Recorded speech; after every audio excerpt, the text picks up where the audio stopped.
अगर मार्केट में टाइमिंग गलत होगी तो उसका एक ही सोल्यूशन है, अगर गलत टाइमिंग से आपको निकलना है तो उतना ही ज्यादा टाइम देना पड़ेगा। ये अगर आपने 23,000 पे एंट्री की होती तो आज आपको इतना पैनिक नहीं है, लेकिन 26,000 पे एंट्री की तो आपका पैनिक अलग है। तो एक गलती आपकी हो गई कि 26,000 पे होगी, चलो मान लिया हमने गलती कर दी, लेकिन अब दूसरी गलती हम पैनिक करके निकल जाएंगे तो हो जाएगी। तो उससे ये हो सकता है कि 26,000 आने में आपको 3 महीने लगे, 2 महीने लगे, 6 महीने लगे, 1 साल लगे, वो नहीं पता। लेकिन अगर किसी का व्यू है कि नहीं 26,000 लाइफ में कभी वापस नहीं आएगा, तब तो उसको सब बेच ही देना चाहिए। इससे पहले मैं आपको आपकी फायदे की बात बताना चाहता हूँ। अगर आप निफ्टी, बैंक निफ्टी में ट्रेड करते हैं, लेकिन आप डाउ फ्यूचर्स, नास्डाक, S&P 500 और यूरोपियन मार्केट में ट्रेड करना चाहते हैं, तो आप यूज कर सकते हैं ट्रेडविल ऐप को, जिसे आप आसानी से गूगल प्ले स्टोर या फिर एप्पल स्टोर से डाउनलोड कर सकते हैं। अगर आप इसे डाउनलोड करना चाहते हैं तो इसका लिंक दिया है मैंने डिस्क्रिप्शन में।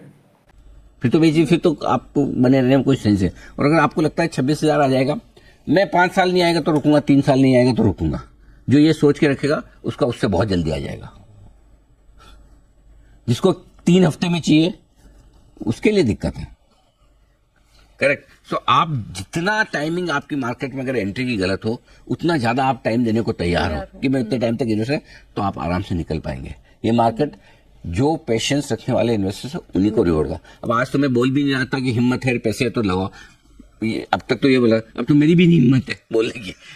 जिसके पास हिम्मत है या पैसे, उनको क्या बोलूं, मेरी भी हिम्मत नहीं है बोलने की। मतलब और कब तक आदमी कोई लगाएगा। प्रॉब्लम दूसरी एक और पूजा क्या है, मार्केट में करेक्शन भी तभी आता है जब आपके सारे पैसे लग जाए। जब तक फुली इन्वेस्टेड नहीं हो तब तक करेक्शन आते नहीं है। सो एक तरफा ये जो गिरावट हो रही है उसमें आप शांत रहे, अपने पोर्टफोलियो का रिस्क मैनेजमेंट करें। ऐसे शेयर ना हो जो कि अगर तेजी आए तब भी ना चले, वो इंपॉर्टेंट है।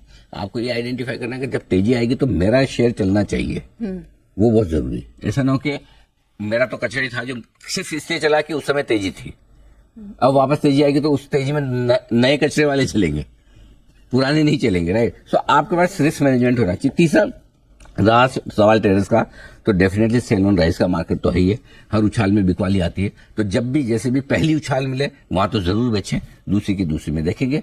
और जहां तक सवाल आगे के व्यू का है, एक चीज क्लियर कट है, एक तरफ जहां मूड, माहौल, स्क्रीन, भाव, शेयर सब खराब है, दूसरी ओर इसमें भी कोई डाउट नहीं, अगर आप इस पूरे शोर शराबे और इतनी तेज गिरावट वाले माहौल से हट के देखें तो इसमें कोई डाउट नहीं कि एक तरफा गिरावट भी बहुत हुई है।